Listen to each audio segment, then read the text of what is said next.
my Torah is the voracious thing that like it's like be like God. It's like God created a world, so it's like create something. If you create something, you feel you have ownership to it, and you know nobody can take it away from you. If you create something, even if you get rejected from write a book and people say, "Oh, that wasn't good," whatever, you still made something, and you made something that didn't exist.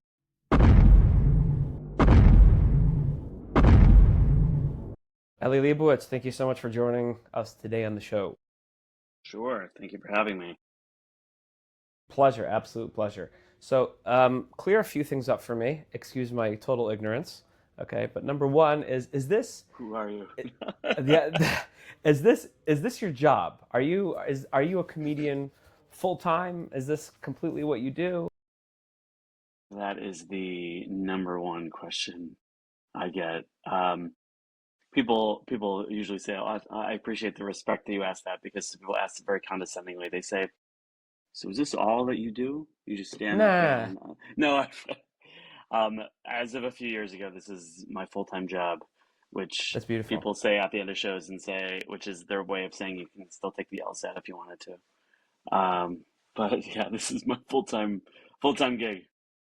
That's beautiful. So, but if I'm not mistaken, it's called J sketch. I know J Sketch is one of the things that I do with a couple other comedians, Tommy Kozak and Mikey Greenblatt. But I'm saying stand-up comedy is my Wow, that's full-time amazing. job. Okay. Okay, Yeah. so for listeners that don't know Ellie, in order to make a living, to be able to make such a claim means you're pretty darn good. Okay, all right, so that's amazing. Okay, Or a beautiful. lot of a lot of family inheritance, which I don't know. I'm kidding, but no, thank God, able to semi pay a mortgage. Okay, beautiful, beautiful. All right, so now I get to ask all of the fun questions. Now that we got that out of the way, from comedy to me, a it's paradoxical because the whole entire idea of comedy is being able to take how we classify reality and push that envelope to surprise us, to mix up the hierarchy. And to do that, I think most effectively, you have to be able to have the ability to push the envelope, to cross red lines, to not be worried about doing things that are unconventional. And to be a from Orthodox Jew, it's a large part of that life is red lines. So, how do you decide how to make really good from comedy when there are so many rules that are attached that you don't have the freedom to just walk over and not really care about? Well, ultimately, comedy comes from the element of surprise. So I'm pretty jealous of singers that can play the same set or play the same songs and people go crazy. And if somebody hears me a second time, they're like, I heard that joke before. So ultimately, you got to come with surprise. And I don't think as much as there's been a taboo for Shuls having comedy for years, which me and Dovie Newberg and a few other guys are trying to destigmatize this thing where we, um, can say, hey, you can have comedy in your shul again, and don't worry, we're not going to be offensive. Um, we're holding in what you care about in terms of the values and stuff like that. But I think ultimately you can look at things from a I get to look at the world in the same way that let's say a rabbi looks at it and says the world is really messed up. How and in fact I kind of give Musser in a way that's much more subversive because a rabbi and then people hear a rabbi say, hey, you shouldn't talk during davening, but instead, if I make a joke about shul boredom and I say we'll read anything during davening, whether it's newsletters, announcements, tax codes, say because that's so if I can kind of slip past your defenses and get to the core of what you're passionate about or what you're thinking about, I think that comedy actually is a really big benefit, and I think it's. I know you may say you can kind of preface it by saying it's paradoxical with the firm lifestyle. I don't agree with that because I think yes, there are who don't care and can make jokes about things that are topics that would not necessarily um, be stuff that we should talk about, or sorry, not we should talk about. People are uncomfortable talking about, but there are ways that like my comedy can kind of bring light onto things that, let's say what it's like shidduchim issues or things like that. Like you can get to the point and make a real difference and talk about these things that people are uncomfortable talking about. But I don't think you're conflicting saying, oh, this is against a, from lifestyle. Yeah, I should have. You're right. I should have said my question differently. No problem. Um, I should. No, no, it's good. I mean, what you just said is very valuable, and I want to expand on that. Mm. But I do want an answer to my question, but I asked it poorly. Let me ask it differently. There are aspects of comedy that a person there I'd imagine that there are aspects of comedy that comedians use, which is to lean in to discuss all sorts of ridiculous versions of topics. And in order to be able to talk about literally everything, you cross a lot of red lines, or you cross a lot of lines that in our circles would be inappropriate. So correct, there's a thousand and one jokes that we could make about Shul, about kashrus that don't really need to be crossing red lines. But for example, not cursing. So you're not going to curse and imagine in any of your bits, right? Or to talk about certain topics that I don't need to really say publicly because they're so insanely obvious, right? So how do you navigate those red lines? I'm sure sometimes you probably get close to the edge, and since you're a firm Jew, you're probably sensitive of, hey, I don't really want to cross that line, even if I think this joke is very funny, or maybe I'm off. That's really more what I'm asking. Well, it's ironic that being a frum Jew gives me less rope because if I was, let's say a non-Jewish comedian or a non-religious comedian, people would be, oh, he's a Tunuk Shanishba, he doesn't know any better, as opposed Right, to be like, you went to day school, what do you do? You went to yeshiva, what are you doing? right, So I think when it comes to like, let's say cursing, like there are times I'll write a joke and I'm like, oh man, like I wish I could use that, but and Seinfeld talks about this too, where it's like if there's a curse word in there and it makes the joke because of the curse, then for him, he's saying it's not worth it because it's a cheaper way to get to the joke. For me, I'm just like, okay, it's not something I normally do in my day-to-day life anyway, so I'm not going to do it on stage. But I think it is tricky because people have different red lines of what they'll, I said a joke about, awkward Orthodox proposals, and I said, a normal crowd, non-Orthodox crowd, when they propose, they say, "Will you marry me?" Great, and then they kiss or whatever, and somebody yelled out, "Next topic, please," because I said the word kiss, and the person said, "I have teenage daughters in the crowd," and I said they know what the word kiss is. But like, so everybody's got their own lines of what you can't talk about. Um, but how do I navigate that? I mean, I I think like I have a sense of I understand the from world pretty well, more so than any other society, I guess. Even if I do let's say a non-Orthodox crowd, a Reform temple, my reference point is tricky. And I heard a share recently about this that there's like a communal values here that like we are understanding that like are just like I know when I say shaitel, you know exactly what I'm talking about. But if a right. crowd doesn't know shaitel, they don't know what I'm talking about. So for the tricky part also with comedy is that like you want to get to the joke in as few words as possible, unlike I'm doing right now with this rant, but you want to get to the crux of it by saying if I say glila, you know exactly what I'm talking about, as opposed to when you when you roll up the Torah at the end of down, like at the end of the laning, like that's so wordy, but like there's a shared experience. So I understand in it with that shared experience, I understand what happens with um what is a red line of like okay, like if I book comedians on lineups for Shuls, I know that like I'll be like, hey, don't be dirty, not just because I don't want you to be dirty and it's a clean show, they're not going to laugh at it. And that ultimately is also what it's about, where I kind of know what's the pulse of the from world for the most part. I mean, again, everybody's got different things. Sometimes they'll go to different communities and everyone's like, don't make any jokes about marriage. And I'm like, well, that's not all half my act. But like, so everybody's got different things, but like it's just they are not gonna laugh if a joke is too explicit or too, graphic or whatever. But everybody's got different red lines. So it's a constant challenge of like what's your crowd? Hey, they're not gonna. And it's ironic because some players are like, oh, you could be racist, but don't be like explicit and like graphic. And I'm like, well, that seems weird. But yeah, you got to navigate. It's not a one size fits all. Also within the From world, because there's just so many different kind of shades of the community. So I don't know. Does that Did that make answer? you? No, it did. It did answer my question, but it Okay. was a lead up to this. Does this make you a better comedian? Because in your opinion, you're in a field where you're competing. Not really, because I'm not sure you're trying to get the viral attention of I don't want to name names, but some bigger name, popular, completely not Jewish, but off the rails sort of comedians. Like you're not trying to compete I with don't want them. to be But on the I other don't hand, want to be famous. No.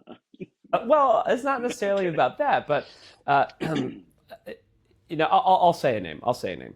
And I find his, someone showed one comedy sketch to me when I was much younger, and I found it somewhat vulgar. But Dave Chappelle. So you're not trying to compete with Dave Chappelle. Okay, but Dave Chappelle, okay, he doesn't care about crossing, it seems, every single red line. Does that make you a better comedian? Because your bits, you're thinking about, okay, I have this whole like framework I need to work within, so I'm going to hyper focus, my routine. You have to go through all these hoops that they don't have to. Does that make you more disciplined? Does that make you more zeroed in, more focused?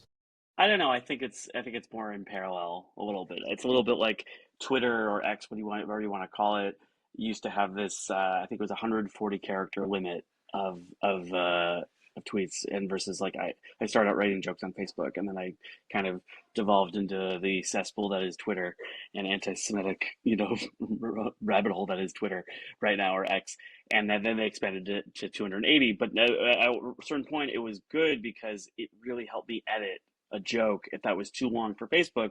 Be like, okay, let me distill this to the ichor of the joke and cut away unnecessary fat. So if I think in general most comedians will say better to at least have clean material, whether or not you're not clean in general.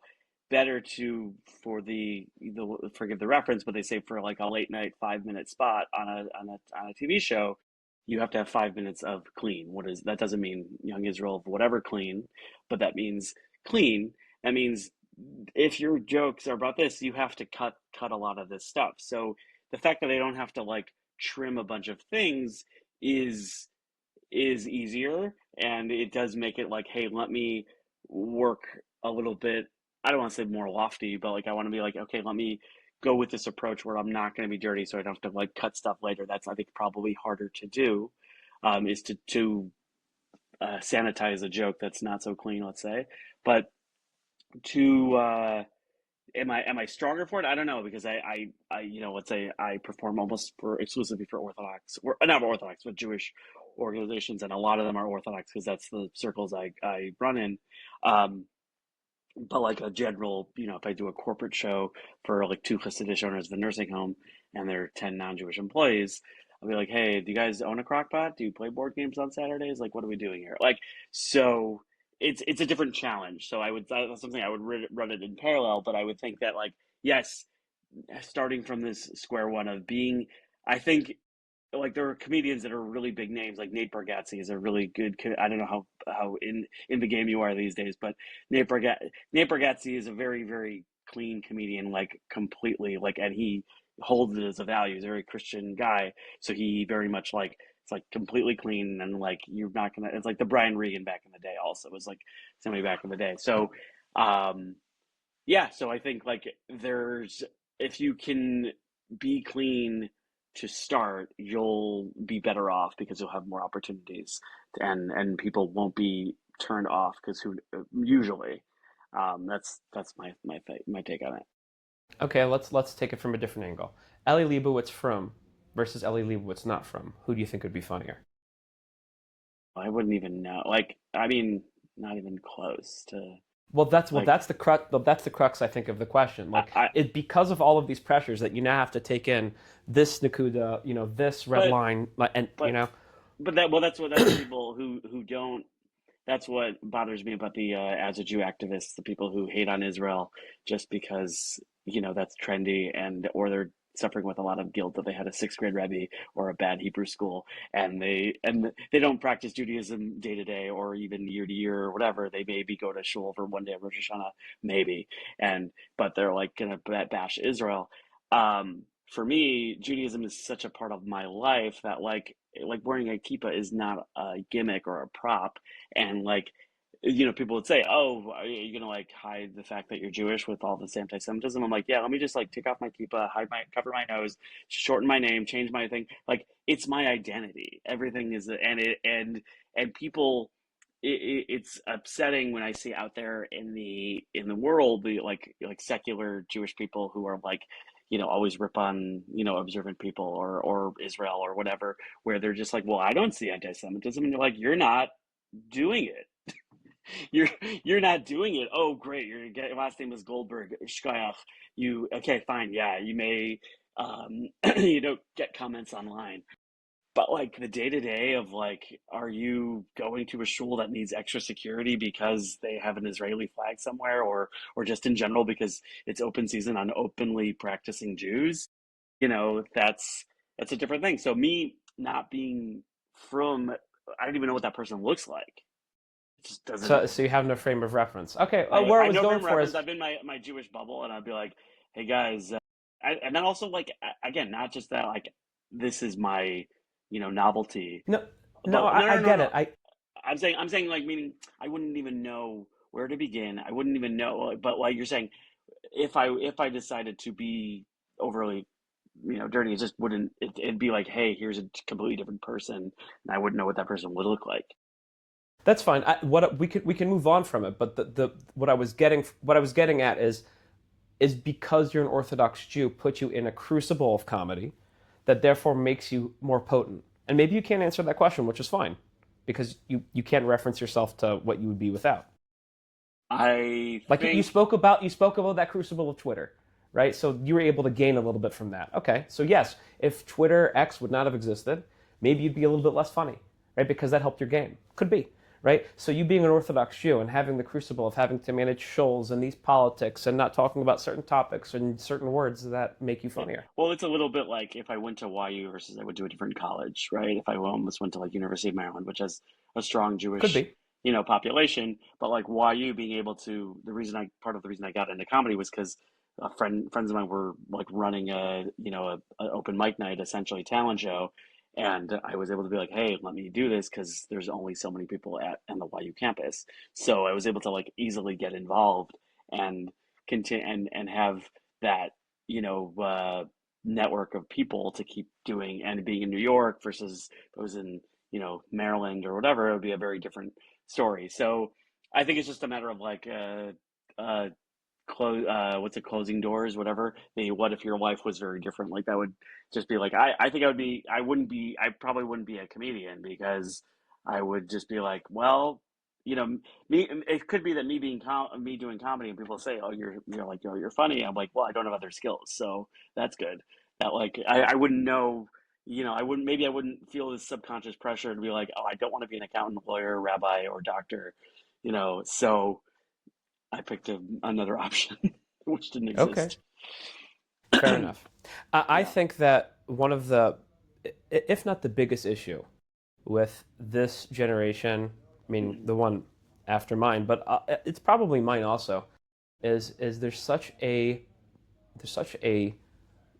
radical move away from the self, especially when you have social media. Um, we're bombarded with the ability to gain validation from an infinite amount of sources. So we look for that naturally. Versus if we lived 70 years ago, the main areas of validation are our nuclear family, and we would hope ourselves. And I believe that the healthiest form of validation is one that comes from yourself, not necessarily from your family. Your family should also validate, which is like the health of the family, but your personal health is the validation from yourself.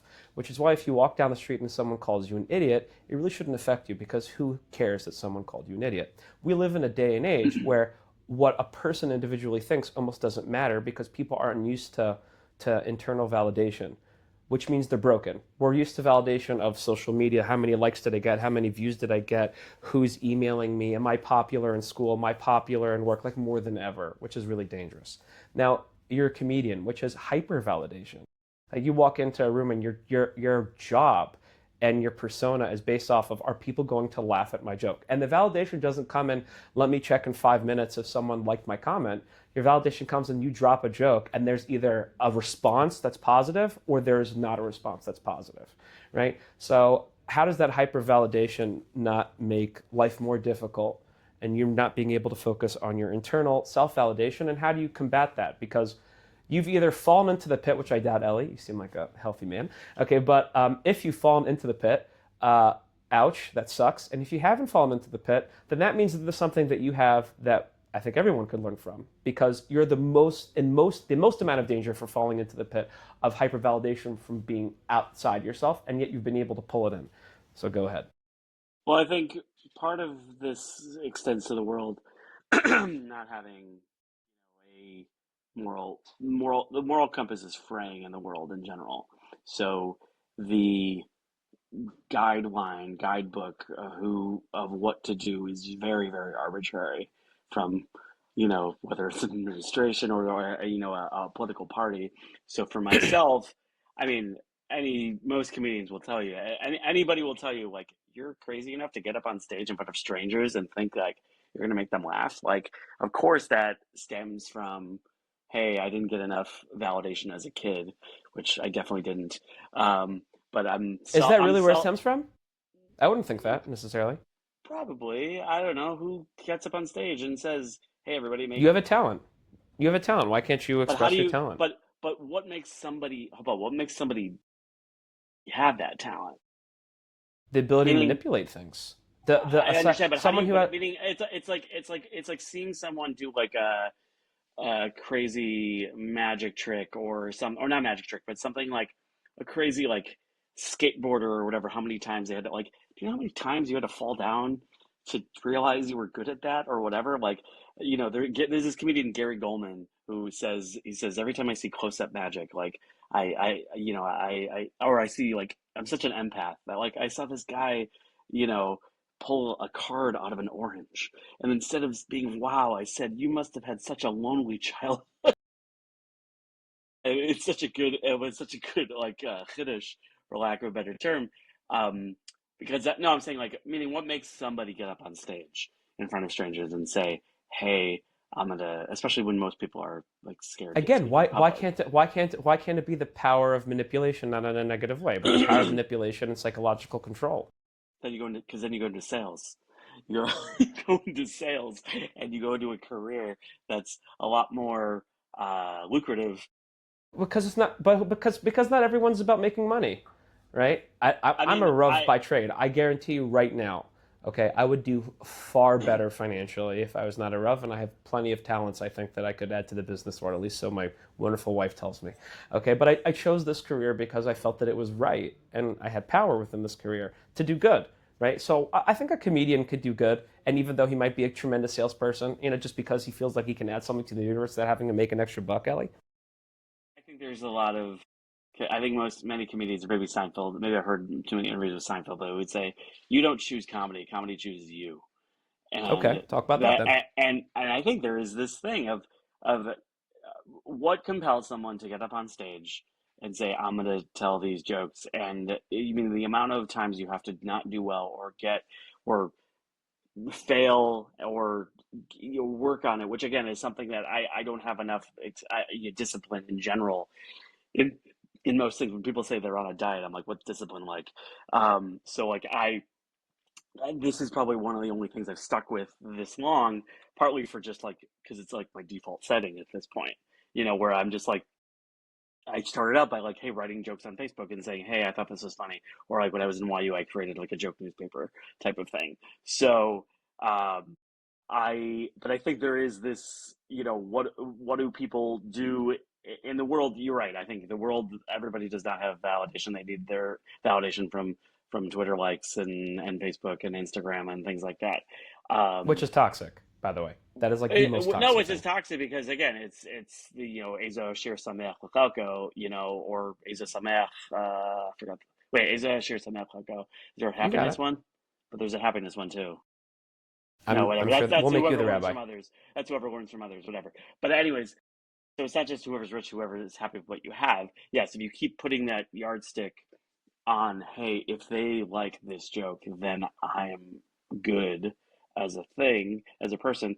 Thankfully, again, you build as a comedian, you eventually do so many shows in a row that often at the beginning they often don't go well, or you're trying it out. And thankfully, like as you get better, my batting average is a lot higher. Where sometimes I have enough good shows in a row, I'm like, I'm due for a bomb right now. I'm due for a bad show. Um, but I think I guess I have this at this point in my life. I very much have been, maybe I'm just self-aware for the most part of a lot of things, where I've been I have been self-focused for the last 20 something years or more where of my life, where I'm just like kind of like I had to grow up very early on. My mother passed away when I was a teenager actually, so maybe that's where the deep thing is coming from. But like having to grow up at age 17 very quickly is something that I've always kind of had to think about for myself. What's good? What's the best for me? Which is really challenging when it comes to having a family, because you have to kind of expand that, and you can't just do what's best for me, but what's best for us and me and all that. So Ellie, I'm sorry to interrupt you. I want to just use a scalpel here for a second. So, are you saying that in this, hyper validation career, that you still maintain that self worth internally, or do you struggle with getting that self worth from somewhere else? Or you also I don't mean, have to talk about it, but that's my big question. I think everybody's struggling with that self, validation, wants a better relationship with their parents, with their kids, or whatever, just some sort of connection that they are lacking. Unless you're a very healthy, well-adjusted person, good for you. But I mean, I'm not the royal you. But I mean, for myself, I obviously am still struggling with that self-validation. But like, I don't. The more and more I do it and do well, it's not as like it's not, for lack of a better term, ma'akev of myself. And the tricky part with comedians, it's like, But that's only because you're telling me you're doing awesome. well, I'm saying no. I'm saying I've worked on myself enough to a little bit to say, okay, if I'm not a good comedian, what am I? I'm still good at other things, and I do chesed and I do stuff like that. Whatever, that is not. This is not the linchpin of my entire existence. That if So, Ali, it, what you just said is so important.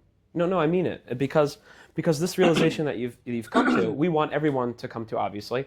But what you've done is you've come to it in like, in my humble opinion, one of the most dangerous fields, because you're not a 14-year-old kid that for some reason the parents thought it'd be a great idea to buy a smartphone and he's on like 5 different social media apps at once, But like he still has good chunks of his life where it's not about getting validation. Maybe he walks to the store by himself. Like there's large swaths of his life, hopefully, that isn't just getting validation, and even those parts of his life that he is getting validation, he can, that might come in an hour, or 2 hours, or 3 hours, or a day, or whatever it is. You're in the trenches of hypervalidation, and yet, Ellie, yeah, I do work on myself. I do think about what's important to me. So, can you share with us a little bit of what we can learn from that? Like, what would you advise people to stay away from hypervalidation? well, it's also luck of being when I was born. Being born in 1989 and being whatever you want to call generationally, I guess a millennial before Gen Z or Gen Alpha, where right, Gen Z is after millennials. Is that right? I think so. Yeah. I don't know. Anyways, I'm saying me being on the cusp of the age of a terrific movies in the 90s, entertainment wise, and I'm just saying that from a I'm very lucky to be born at the end of the time when I remember not having a phone and having a phone. So I appreciate a face-to-face conversation much more than people who don't know how to do that. And then they're suddenly in the movie Wall-E, which is a Pixar movie where everybody basically is, you know, everyone just inflated and enormous and is stuck to a They haven't device. done And diets yet. They don't know haven't what done discipline is. diets yet. No, it's just like we're all, yeah, exactly. We're just like electronically hooked. So I have been very lucky of when I was born, in my personal opinion, because I know what it's like to not have a phone. And I know what it's like to be addicted to my phone, but still have the ability to pull away from it and to um, have the face-to-face conversation. So I'm saying, I give advice to younger comedians who are just like, I just gotta like get really like, this is what's trendy. And I said, yeah, but who cares? Who cares what's trend? Like, meaning, not who cares what's trendy. It's not you. Meaning, like, if you're gonna do something that's not good, the wrapping is going to be apparent. It's going to be very clear what's genuine and what's inauthentic. And maybe that's from being in high school trying to be someone I wasn't, where I was like trying to be popular and I'm like, no, I'm not. And that's why I'm a comedian. But Well, they're also, laughing now, Ellie. maybe we'll see, or they're much more successful. But no, I think like I think that's one of the dangers of the social media generation, or the anxious generation, as the Jonathan Haidt book says. That we're all on our devices, and so it's like, oh, I didn't get this many likes on this thing. People don't like me, and they don't have enough. It's like the love tank or whatever, the fuel tank of like, they don't have enough reserves of real experiences to counterbalance that. So it's like if you get 10 criticisms and one compliment, you're going to feel negative. So like, I think if you can, and it's hard because everybody your age is like a zombie on their phone. So like, enter Shabbos, where it's like, hey guys, we're gonna have a whole day. We're just not even gonna do anything electronic, and just like have Shabbos meals where you're interacting, or you're even, you're playing Legos, you're doing things that are not um getting this like fake currency that Mark Zuckerberg created of likes and you know the Twitter guy, stuff like that. So, one thing I would say to work on is to obviously not just unplug, but like have real experiences with people where you both, you almost make a commitment. You say, hey, we're gonna have a meal. We're gonna put our phone in the middle of the table, and stuff like that. People say whoever reaches for it has to pay the check or something like that. So whoever reaches for it first. I mean, whatever. So you're like having real interactions with people.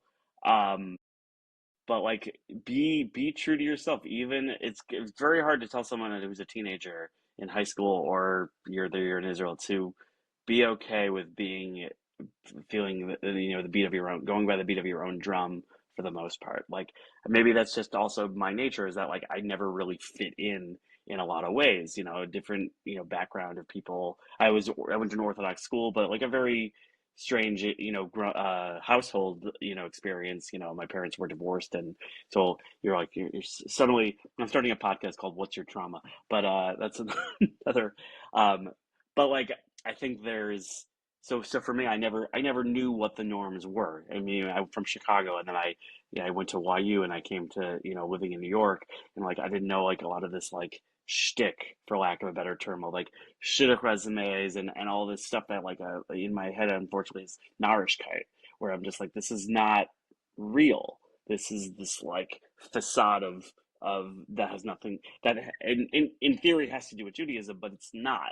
So like, when it comes to um, peer pressure, in a lot of ways, I never really bought into it, and I don't know how to tell someone, don't give into peer pressure in like every way, because some peer pressure can be good when it's like, hey, you should volunteer, or donate blood or something like that. But there's also like, there's, I don't know. There's peer pressure. I mean, and that's also the world right now too. It's like the world is like lumping is dumping on Israel because of peer pressure.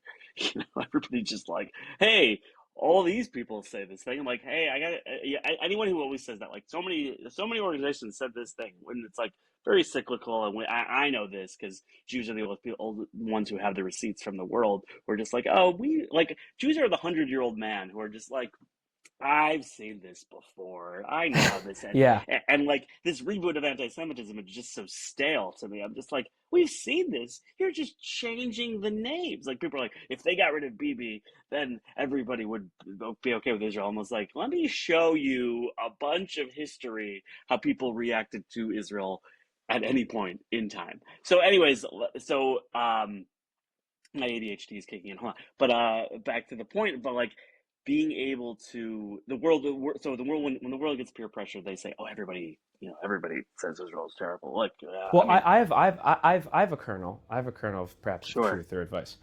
This is what I like to tell people. But I've noticed, I've been to too many funerals. And I noticed the following phenomenon, which is that a funeral. Oh, yay! Iran is attacking again. See that, everyone? Okay, we're okay for now though, but I might have to run in a bit. But hopefully not. You see those anti-Israel pre-warning. people? They're stopping comedy, Ellie. They're stopping comedy. But if you go to a funeral, not that that's going to be funny, but if you go to a funeral, you can split up the funeral into three categories. Okay, one is like parents. Okay, so parents to child or child to parent, and that's like the most. It can be the most intense. Actually, no. Let me go even one step above that. There's one that is more intense actually, which is spouse. Okay, so a person that loses a spouse, they're grieving the most. Okay, but look forward in about a week and a half, and the spouse will laugh. She or he will have a moment of respite from that grief.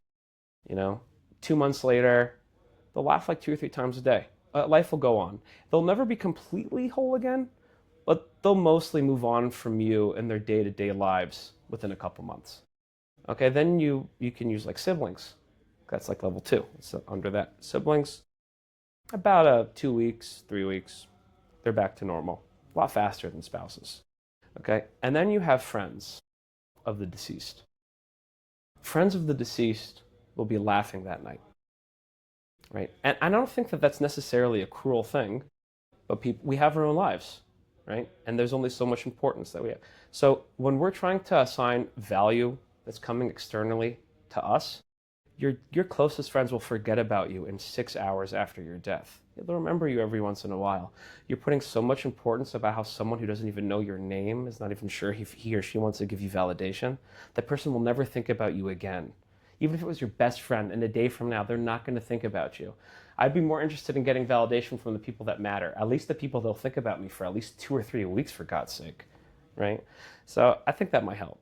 Yeah, I mean, listen, I think these things are very nice to know, and we know them, in our heads, but like to feel it is very challenging. But I mean, that's why we like listen. We take advice from people who are older, or you should take advice from people who are older because they've seen it all. Like, and not just in my anti-Semitism analogy, that like people are just like, this thing that you really cared about right now, that's like just like completely ruined your day or your week or whatever in a month from now or a year from now, it's gonna be a blip on your radar.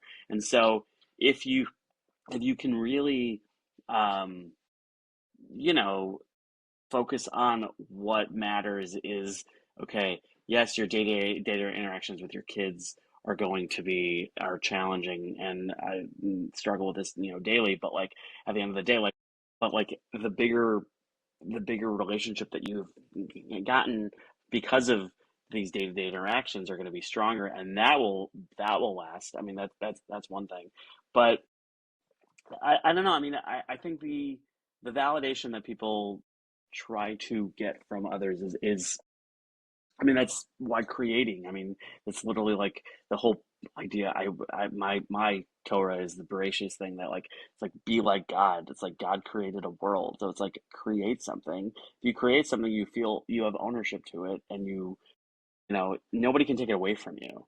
If you create something, even if you get rejected from write a book and people say, "Oh, that wasn't good," whatever, you still made something, and you made something that didn't exist. And it's almost like the was it is I don't know if is it the Lubavitch Rebbe or the Reb Nachman of Breslov? I think it's Reb Nachman of Breslov.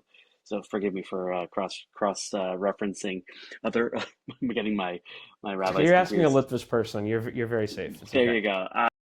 No, but in terms of like your birthday is the day that the Hashem decided the world needed you, and so you have what to bring in your life. I mean, I very much think of that Gemara about the I think it's Gemara, maybe not, where you have one pocket that says the world was created for me and I am nothing but dust and ashes. Do you have to go to a shelter? Yeah, I have to go to shelter. But Ellie, tell you what, I could be back in a couple minutes. Could you stay on the air? Sure. Yeah. Stay safe. Sorry, Ellie. No Yeah, problem. we're So gonna have. same link? Yeah, just stay here. Okay. Just do nothing. Stay here. Sounds good. I'm gonna go have a blast. I'll be back. Okay. I made a joke. Yeah.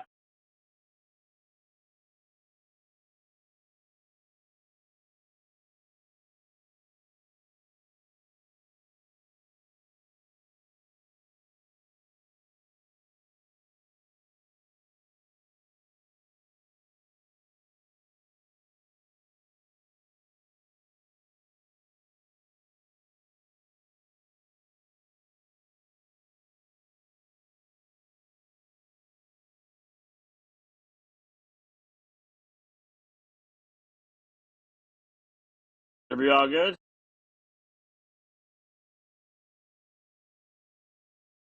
Well, that experience went off with a bang. All good?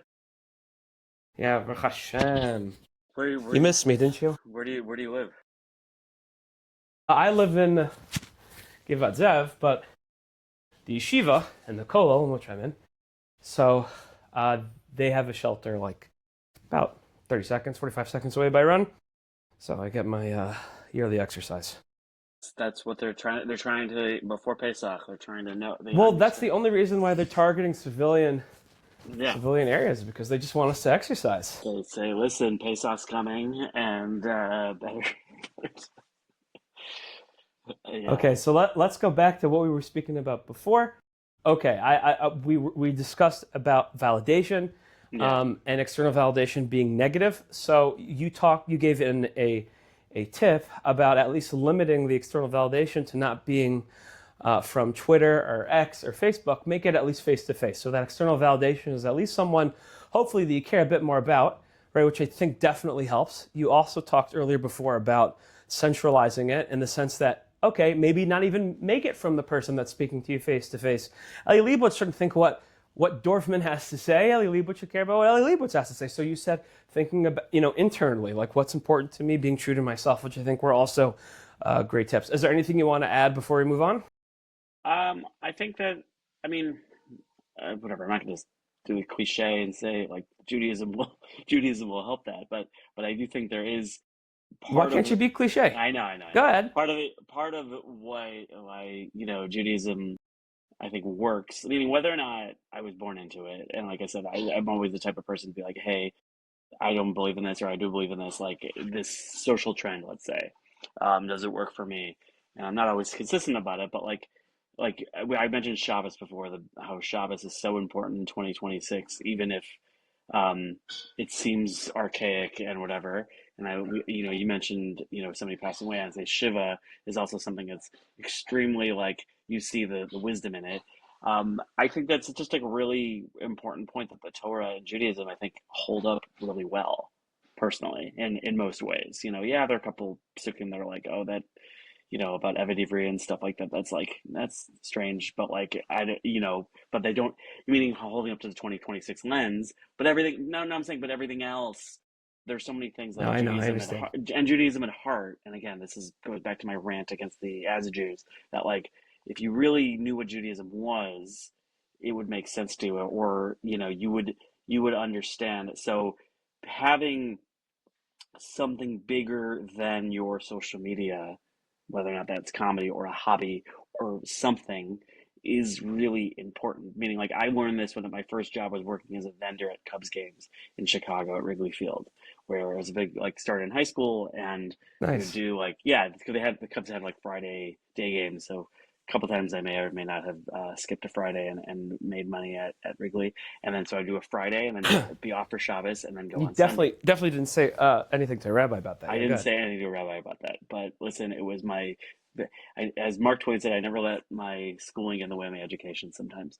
So sometimes but I'm saying Friday and Sunday, but it was such a perspective because on Friday we'd work the day game, and then it was a bunch of frum guys, like 20 guys, whatever. We'd have the men coming in for night games, and like on Shabbos we wouldn't work, and then on Sunday we'd go back and like we talk to these guys and be like, hey, how was it? Oh, it was great. I did this, I did 3 cases, whatever, and you're like, well, this is all you have. This is your life. This is your entire existence. Is this job that I'm doing as a summer thing that I'm like, and it gave me such perspective, even at the time at 16, 17, 18 years old. I'm like, oh, thank God this is just a means to an end where I'm like, yes, this is great. I one of the best jobs I ever had, comedy included, but this gave me such a bigger thing. So the same thing that like, don't let your Facebook, social media, not Facebook, whatever, your Instagram, your social media, um, your thing be you. It's, like it's a it's a platform to utilize something to get stay in touch with people or whatever and keep up with the news and whatever. Let it be a tool. Don't let it become you. Okay. Valid and I think Yeah. beautiful. 100%. Okay, are you, as a comedian, are you adding anything? And if Ooh. so, what is it? I think so. I think if only to, I mean, there's a bunch of things, but one, I think I'm adding the ability to destigmatize comedy at Shuls again. Just of so many Shuls I talked to or organizations like, well, we had a comedian 30 years ago and it wasn't great, so no comedy anymore. And I'm just like, really? You're just gonna make a blanket statement like that? Like we had Yishai Rebo and he wasn't great, so now we can't have Shweki. Like that would never happen. Like, but comedy for some reason there's not. I'm like, just do your research. Just do. This is whatever. So that's one value I'm adding is there's only so much entertainment and there's only entertainment and slash and again obviously in Israel it's very different because the shul is really like the place you daven and it's not as community based as like let's say in Chutz La'aretz or where the shul is like the hub of a lot of your Judaism in But America. it doesn't matter. Well, so you can just say that you're adding more comedy. You're adding more comedy to the Jewish Yeah, sphere, yeah, and yeah, that yeah. could be Well, true in the Shalom but out. that's one aspect of it. Well, because a lot of times I do perform at a shul at a community, but I think also you're just adding like I last week I did not to toot my own horn, but I did Zoom shows for people in Israel where I did Monday of Thomas Esther for me, Monday, Tuesday, Wednesday. I did at like 2 o'clock in the afternoon my time. I did shows over Zoom for people because I'm like, man, Purim celebration must be very tricky or whatever. This last 12 days has been or 10 days has been very, very challenging. So like let me bring the one skill I have and say, hey, maybe your kids or your family won't be as scared right now if I can add some sort of joy or laughter to the world. Let me make a couple jokes cathartically about, saying that, Iran that Israel, took over Iran's traffic cameras to do the intel, and I said, oh, maybe that was sponsored by B&H Photo in New York City. Like, so there's what to there. So cathartically bringing some people think. I mean, when I was a vendor at Wrigley Field, I would do this Harry Carey impression of this Cubs announcer for many years, and Will Ferrell on SNL did Harry Carey. I'd be like, hey, who wants to get ice cream? Come on, and you know what I'm talking about. But anyways, if you were a Cubs fan, a comedy fan, it would be hilarious. But anyways, so I would go around doing this bit at the stadium, and an usher like it became my like shtick. And then an usher came up to me and said, "Hey, there's this guy who's like terminal. Can you like do your impression in front? He can't talk. Like, can you do it in front of him?" Mm. I'm like, "Okay." And then like a week later, I saw that same usher, and he's like, "Yeah, that guy passed away." And I'm like, "Oh my God!" Like, who would have thought being a clown in class would be such a like a difference maker. Powerful thing, What a different, right? like, again, like, you better believe I'm bringing that Gemara and Tanis up with me that says, oh, yeah, but these two guys are clowns and they make people happier.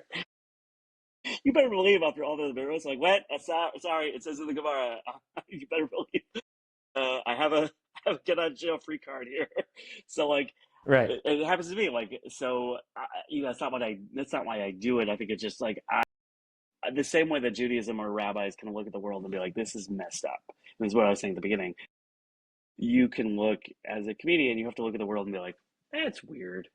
Like, that seems like that should be fixed. Or that seems like, and you can call attention to it and really make, I mean, not for nothing, but like there was a comedian that because he made a joke about one of these could be people who was one of the like a abuser for years.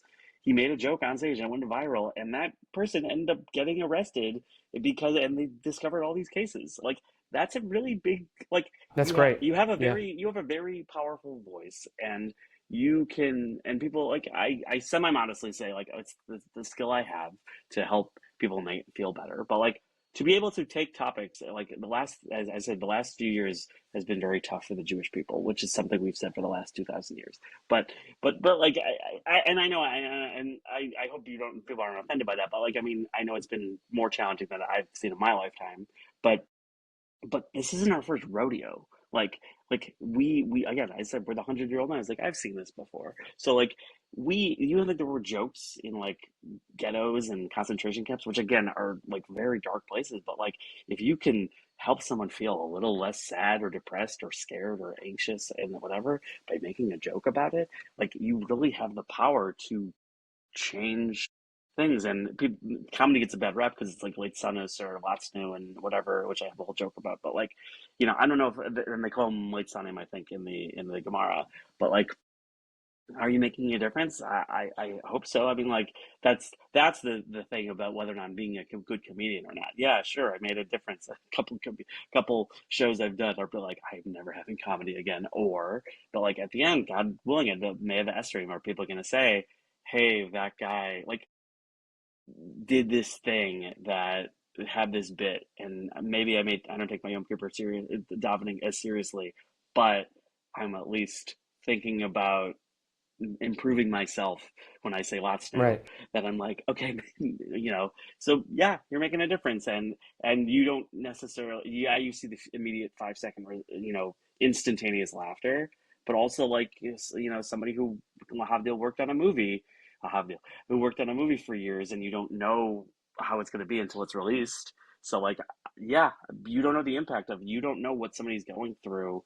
And then someone says to you, hey, like, I saw your show. People will come up to me and say, I haven't laughed in so long. I'm like, that's so sad, first of all. But also, like, what a But also so amazing that you were able to get them to laugh what a and have a gift. good time. Yeah, what a gift that you Right. have the ability to bring to people. So I don't know.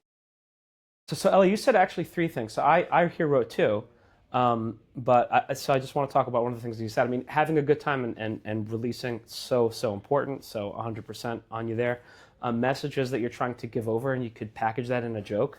That is like so insanely important. Like as an educator, there was a Talmud of mine, a student of mine, that was really confused because I have two rules. One of them is like I'm a rabbi for young adults between the ages of classically like 18 and 23, and then I also teach people that are going to become rabbis, so they're between the ages of 26 and 35.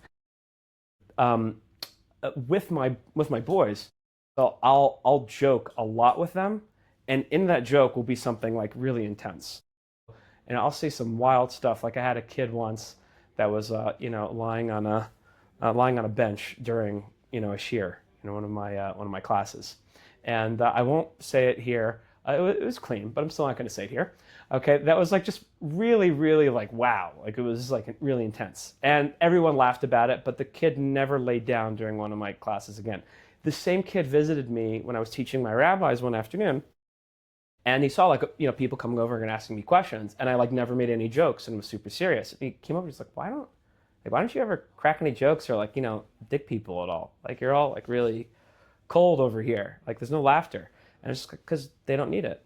Like if they need to hear that something's wrong, I'll just tell them. I'm able to give, I feel, so many messages over, to students that maybe aren't ready to hear it by making a joke about it. So I think what you're saying is so powerful. And for people that aren't just comedians, I think we should be learning from Ellie. I think that it is a fantastic pedagogical tool we could do with our kids too. I think all of this is super useful. But the third thing you said, oh, go ahead. No, Did you no, want to add to no. Well, that? I was gonna say like a show that I will again. I know I'm mentioning a lot of TV and movies, but uh, I would say there's a cartoon called Bluey, which is like about a family of dogs in Australia raising their family. I feel so old and not It's a relevant. kid show. Well, you're also in Israel, so it's like you haven't gotten The Simpsons yet. It's like things, the time delay is there. But no, it's a show. Whatever, it's a show. It's very ambitious parenting, and the dad is very much like yes and is in like, hey, can we play this game? And then just like commits to like the game of like what they're doing. Okay, now you're gonna be a robot and whatever, or like, hey, you're born yesterday, and then they like do that. So I would just think to myself, I'm like, I need to be playful with my kids more because even if it's something simple, just like I was holding my daughter's hand crossing the street, and then I just like took her hand and was like wiping my nose, and it made her laugh. That moment to me was such a clarity. I'm like, what a small interaction of like just walking across the street to get to the bus was like, and I was able to like make this into a positive, memory that was able to, do that. So like if you can take these moments that are neutral, you can be neutral, but you could also make everything positive. So, and I'll add my thought at the last afterwards because I have one more thought about how comedy has helped me turn experiences. But yeah, what was it? No, no, Well, no, you can well, share it I was now. just It's going to fine. say that one of the benefits that comedy has done, and I would also say this for like, let's say anybody, let's say dating, and like you're struggling, going out with a lot of dates that you're like, oh, this is going anywhere, and like, or if a friend of mine years ago, he like, Never had that right, experience. exactly, right. Well, a friend of mine years ago like had a job, and then he like moved to a new city, and then he lost the job like 2 months in, which is like devastating. Oh, that And sucks. like, That's the yeah, worst. and I like wanted to, I would keep saying to this person, this is going to be a great first chapter of your book. Like that, and I mean that. I mean that. Like we're so focused on this like small thing. So the same thing with like anybody like let's say dating or like what comedy has done is let me take any experience that's bad and turn it into new. I literally said last week on the Zoom, I said Israel takes terrorism and turns it into lemonade. Being able to make a dating app for people that are going to bomb shelters and making like who's find who's single or make an app called Can I Shower Right Now or whatever in between sirens. So like being able and that is the Jewish spirit of being able to just turn whatever is the world and turn it into something good or something useful for the world. So being able to take your dating stories, if you've been on a million dates, write a book about dating, and even if let's say if you don't know who will read this book and feel comforted because you've been in their experience too. So being able to just turn any experience into material, I would say, and I say that with like quotes because like don't be like sometimes there's an Instagram influencing thing. I'm like, hey everybody, I'm eating pizza right now, and it's like don't let that become your entire life, but just have a healthy thing where it's like, hey, this is a argument or a conversation I had. Let me see if this turns into a joke or a positive story, or not a positive story, just a story, and that is what comedy has really helped me do. Right. Okay. Well, awesome. Awesome. The thing that you said, the other Nakuda of being able to bring comedy back to Shuls. Why is that so important? You're putting comedy out there. You have those two benefits of making people feel good, desensitizing us to traumatic experiences, giving over good messages. Who cares if there's comedy in Shuls? Well, in America, non I going outside of Israel, I should think the shul is really one of the big hubs of people's Judaism, and that's their social connective point. And a lot of people, for whatever reason, whether it's again they had a rebbe in sixth grade they didn't like, and they are not shul goers, or they don't feel comfortable in the traditional davening space, and shul, as much as shul maybe should not necessarily be this only, but like it being a social atmosphere is a very important point. So if you can bring people into the room or into the building and say, the same way where I say like for an organization, I have a parlor meeting. I said the way you do a parlor meeting is you have somebody's house, you have food, and you have, hey everybody, we're gonna raise some money for this organization. Here's comedy for 30 minutes. 2 minutes at the end, everybody, this is their organization. They have a positive association with your thing. The same reason at an upshrine, or whatever, you like dip the letters in honey, whatever you want to try to make sweetness associated with Torah.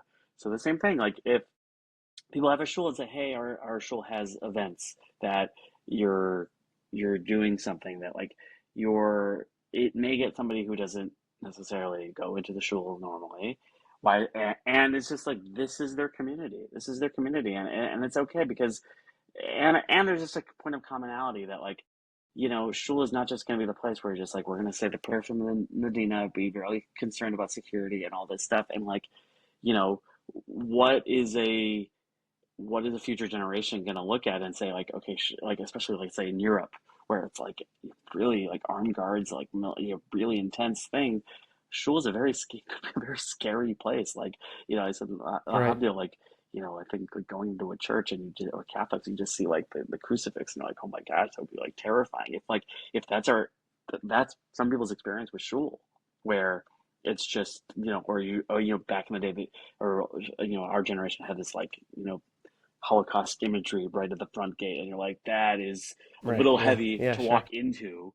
So I think if you can, because again, it's not just like about hey losing the next generation of like people who are like, oh, I'm not into it, but like, yeah, a lot of people are just disassociated with Judaism or dissatisfied, and I'm sorry you went to a bad Hebrew school.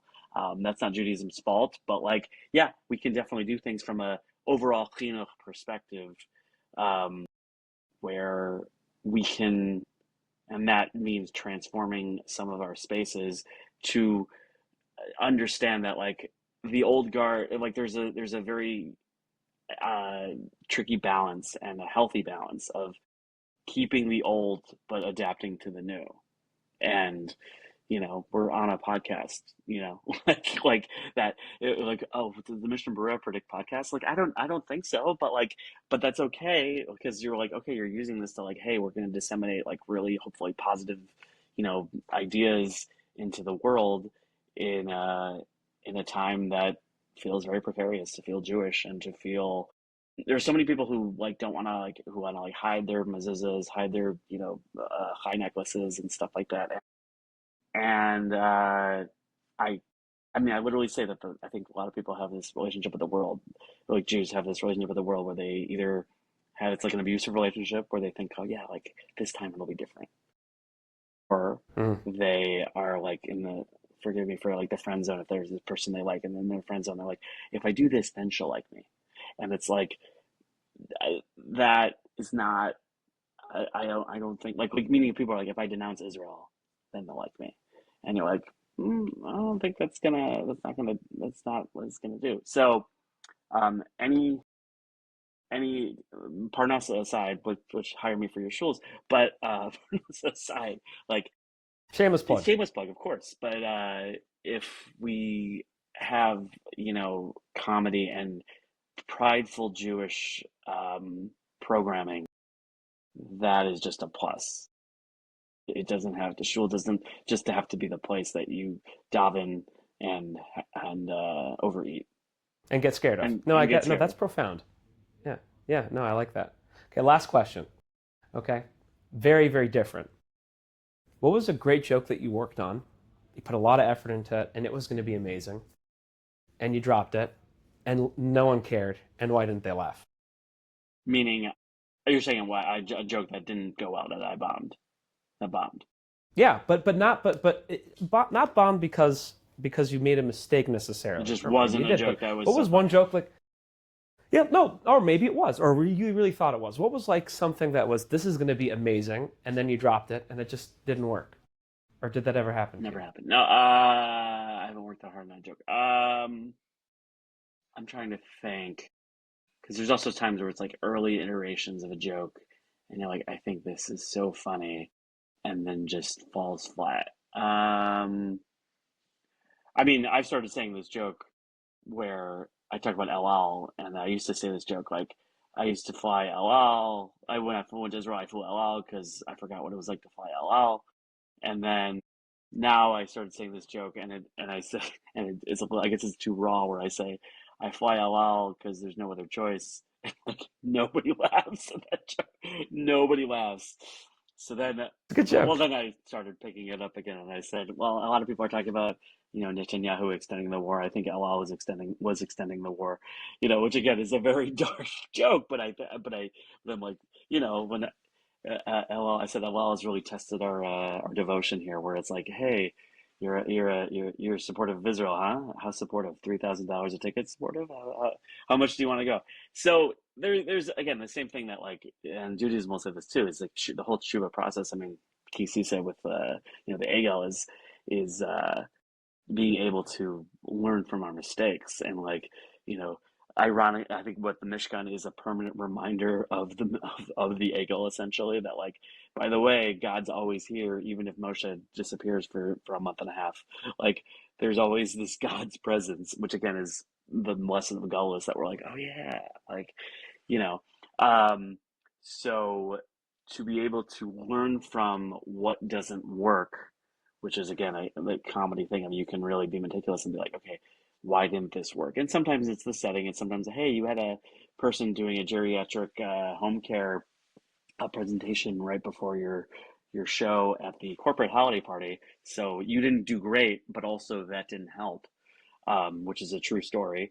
But being able to resilience, and this is one of these like parenting books that I'm like listening to on audiobook, is because it's easier when I drive, is resilience. Being able to be resilient, and that's probably the best quality of the Jewish people is resilience. Again, like I said, during 2 weeks, people are creating apps about is there a time to shower? A, because it's funny and it's practical. And like I said, making a dating app where people are like, hey, maybe people will meet each other, like, and stuff like that. Being able to just take the world we have, how messed up it is, and how many decks are stacked against us in this world, and being able to overcome all of that is the and that's Purim. I mean, we're almost in Nissan, so I don't know if I'm allowed to make Purim stuff, but like being able to turn it around, not just use God. I mean, Hashem's not in the Megillah mentioned, but like be able to not just have God turn things around, but being able to turn it around ourselves. So yeah, the Ayatollah, so the Ayatollah Yamach Shema, which you have to add, it's kind of like all the Shalom Lahabdil. You have to say Yamach Shema every time you mention him. Ayatollah the first, the recent one that was killed, he was tweeting in Hebrew like last year, and I tweeted this. I said he's trying to intimidate Israelis. I'm like, you're trying to be scary, and tweeting in Hebrew. You're not going to be scarier than the ninth grade Hebrew teacher I had. Who would yell at us. So being able to take this situation and make jokes about as dark as they are, or not as dark as they are, but like. And that's also, by the way, just one more thing, a tip to overcome is anti-Semitism, is that you're not going to win the logic war with these people. Yeah, You're not going to definitely be not. like, It's oh, look, dogma. It's look, look, dogmatic. it's not actually a genocide. I just want you to know what the numbers are, whatever. It doesn't work. It's not going to work. The way you have to do this is lampoon them and make.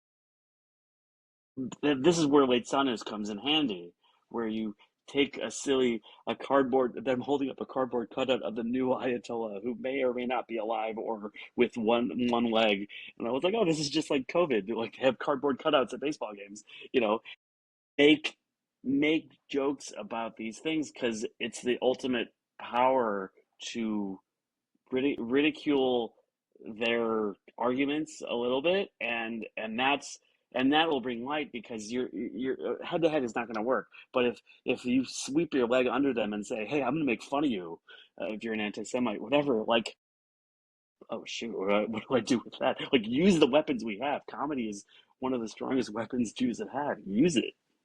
That's my 2 cents. Percent. Eli, before we go, is there anything you want to share with our listeners as we sign off? Sure. You can find my stuff at elliecomedy.com, on Instagram if you do such things. Comedyagram, I don't know. Book me for your shows, because I have a mortgage and yeshiva tuition to pay, which is a little bit more expensive than in Israel. Eli Lebowicz, yeah, I don't know. Thanks, everyone. Shkayach, thank you for coming on the show. Sure, thank you. See you, everybody. Bye.